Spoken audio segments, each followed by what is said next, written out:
The reflection. Ethan had never been afraid of mirrors. He grew up with one across from his bed, and as a kid, he would stare at his reflection until his face blurred, shifting into something almost unrecognizable. But it was just a trick of the eyes. At least, that's what he had always told himself.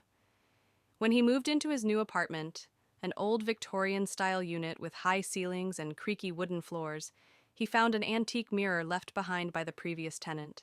It was massive, framed in dark, intricate carvings that looked like twisting vines, or maybe skeletal hands, if he stared too long. The first night, he saw it. As he walked past the mirror on his way to the kitchen, his reflection hesitated. Ethan stopped, his breath catching in his throat. He backed up, staring into the glass. His reflection was perfectly still, just as he was. Had he imagined it? Shaking his head, he continued to the kitchen, convincing himself it was just exhaustion. But then it happened again, and again. By the third night, Ethan knew something was wrong. He tested it. Moving left and right, raising a hand, his reflection copied him perfectly. But when he turned to walk away, it lingered, watching him with dark, empty eyes. He decided to cover the mirror. He grabbed an old bedsheet and draped it over the glass, his hands trembling.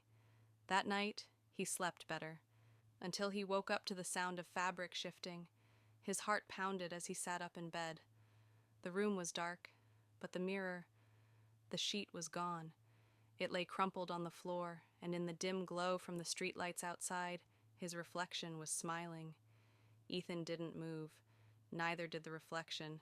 It just stood there, grinning. Then slowly it lifted its hand and placed a single finger to its lips. Shh. Ethan barely had time to scream before the thing in the mirror stepped out, and he took its place.